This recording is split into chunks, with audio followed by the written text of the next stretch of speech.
नमस्कार, आदाब। मैं शाकिर हूं और इस वक्त मैं मौजूद हूं देवबंद में। आधी रात बीत चुकी है। हम लोग यहां दिल्ली से आए हैं इलाके का जायज़ा लेने, क्या माहौल है। दूसरे फेज़ का इलेक्शन होना है 14 तारीख को। हमारे साथ मौजूद है साद सिद्दीकी साहब, जो इस इलाके को अच्छे से जानते हैं। इनके स्कूल हैं, कॉलेजेस हैं, आम जनता से इनका बहुत ताल्लुक़ रहता है, तो ये अच्छे से यहाँ की जो सियासत है उसको बता पाएंगे। जानने की कोशिश करेंगे कि कैसा माहौल है, किस पार्टी के हक में लोग जा रहे हैं। और जो मुस्लिम बहुल इलाका है ये, चूँकि यहाँ से ओवैसी की पार्टी ने अपना कैंडिडेट खड़ा किया है, तो यकीनन वोट जो है ज़रूर बटेगा। तो इनसे जानते हैं क्या माहौल है, किसके हक में माहौल है, कैसा कुछ रहेगा, सब कुछ क्या रहेगा 14 तारीख को। जी साद साहब। देखिए, ये बात तय है कि इलेक्शन है और इलेक्शन के अंदर माहौल जो आप बता रहे हैं वो इलेक्शन का माहौल चल रहा है। लेकिन हकीकत ये है देवबंद की कि देवबंद के अंदर आवाम जहन बना चुकी है। वो ये तय कर चुके कि हमें वोट कहाँ पे देना है। और अब तक ये बात चल रही थी कि पिछले इलेक्शन तक यहाँ से भाजपा जीती थी, तो हिंदू वोटर जो था वो भी समझ चुका कि यहाँ के भाजपा ने पिछले 5 सालों में क्या किया। देखिए, लाल और हरे की कोशिश इन्होंने बहुत की। लाल मतलब भगवा और हरा और मुसलमान और हिंदू और ये सब चीज़ों के ऊपर बहुत कोशिश करी इन्होंने। लेकिन हकीकत में ये चुनाव, ये जवाब है इस बार CA NRC के अंदर जो औरतें यहाँ पर बैठी थी, उनके रात के अंधेरे में 2-2 महीने तक सड़कों पर बैठने का जवाब होगा। इस बार का चुनाव किसानों के आंदोलन के अंदर 700 लोग मारे जाते हैं और सरकार उसका संज्ञान नहीं लेती। ये चुनाव उन शहीद किसानों के मौत का जवाब होगा। ये चुनाव जवाब होगा कि आपने जो आपसे वादे किए थे, उन वादों को पूरा करना तो बहुत दूर, जिस तरीके की भाषा ठोको और ठोक देंगे जो इस्तेमाल की गई सरकार की तरफ से, ये चुनाव उस भाषा का जवाब होगा। ये चुनाव जवाब होगा उन मजलूमों का और उन बेरोज़गार नौजवानों का जिनको नौकरी का आसरा देकर सरकार आई थी और उन्होंने पिछले 5 सालों में कुछ नहीं किया। ये चुनाव जवाब होगा कोरोना के अंदर मारे गए लोगों का और उसके बाद सरकार की तरफ से किसी किस्म की कोई मदद उनको ना मिल पाई। ये चुनाव उसका जवाब होगा। ये चुनाव जवाब होगा उन मज़दूरों का कि जिस वक्त कोरोना में लॉकडाउन लग गया था और वो सड़कों के ऊपर पैदल चले थे, वो सड़कों पे पैदल चलते चलते मर गए, लेकिन उनको पूछने वाला कोई नहीं था।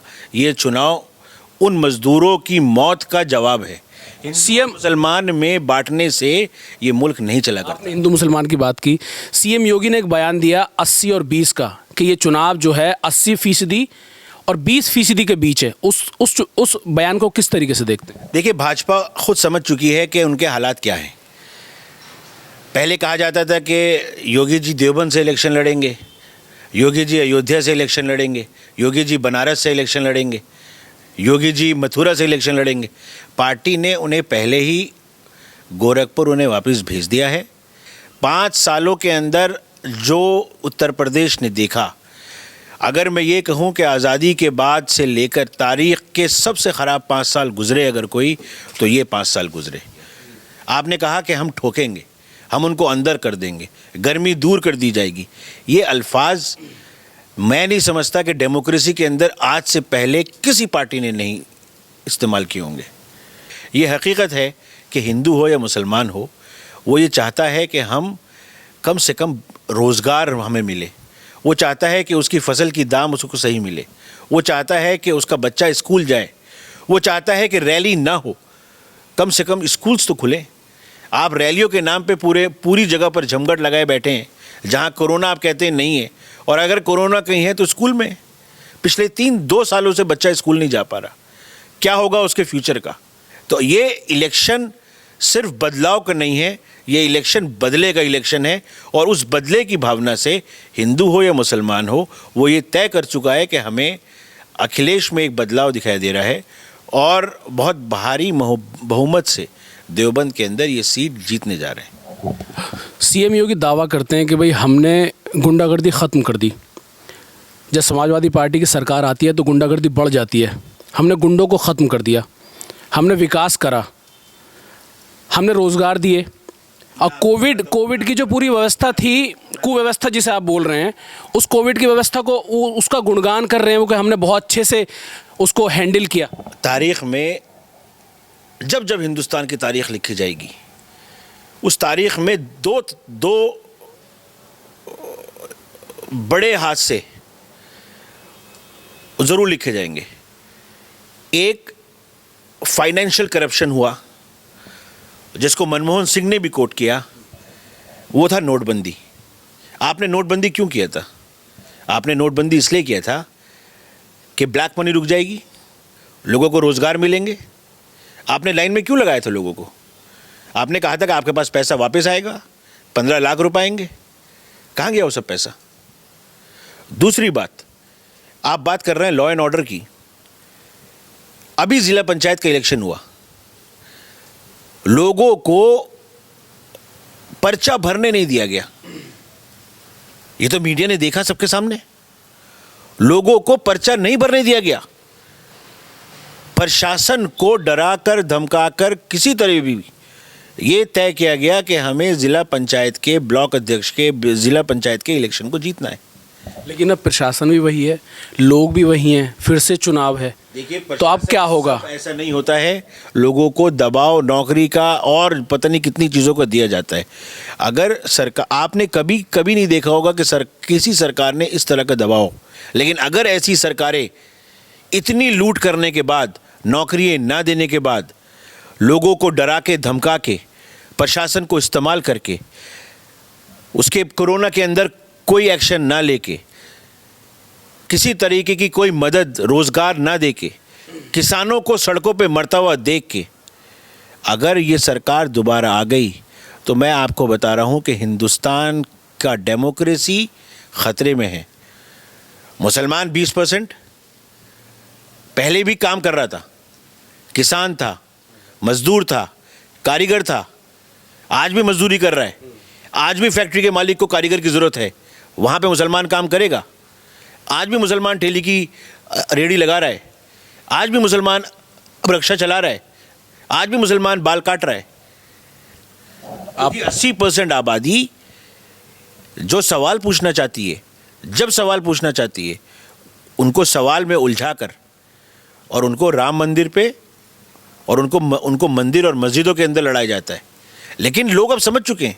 आपने पहले लॉकडाउन की बात की, मज़दूर चल रहे थे, हज़ारों किलोमीटर पैदल चले, रास्तों में मर गए, लेकिन उसके बाद फिर बिहार में सरकार बना ली बीजेपी। देखिए, ये उत्तर प्रदेश है, ये बिहार नहीं है। बिहार के अंदर जो गलती, सियासत मशहूर है बिहार की। जो गलतियाँ की होंगी, उस गलती से उत्तर प्रदेश ने सीखा है। कलकत्ता का, बंगाल का इलेक्शन हमारे सामने भी है, ऐसा नहीं है कि नहीं है।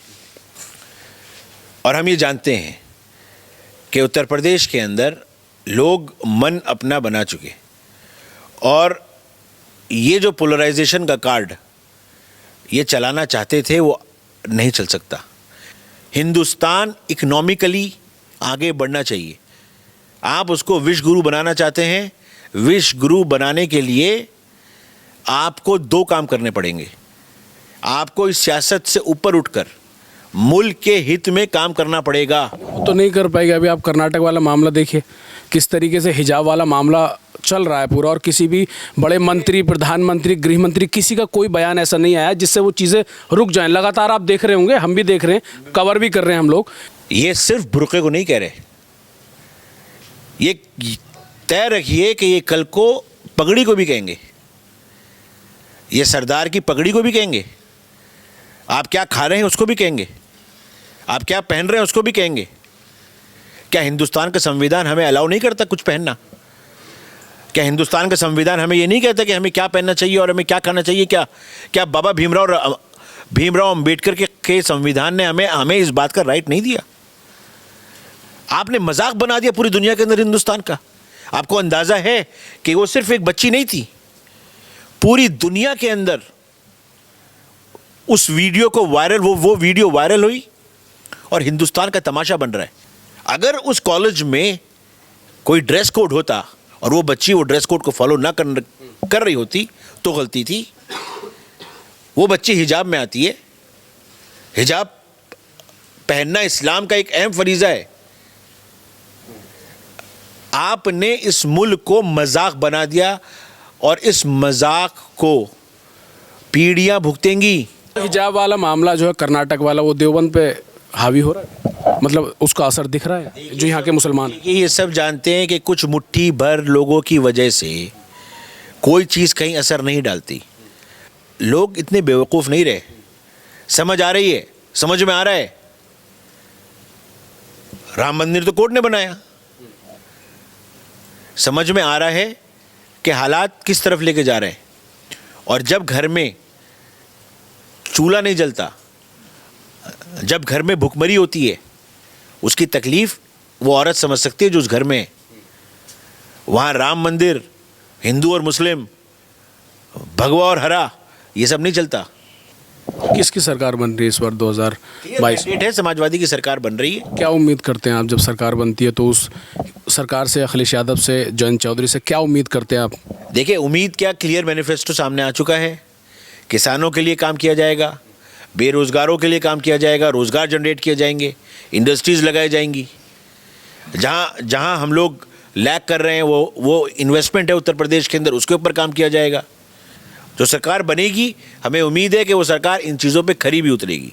उमर मदनी साहब कुछ चोट पहुंचाएंगे सपा के कैंडिडेट को? कौन? जो गठबंधन का कैंडिडेट है, उमर मदनी साहब। मैं नहीं जानता, मैं यहाँ हमारे AIMAM के कैंडिडेट हैं आपके यहाँ से?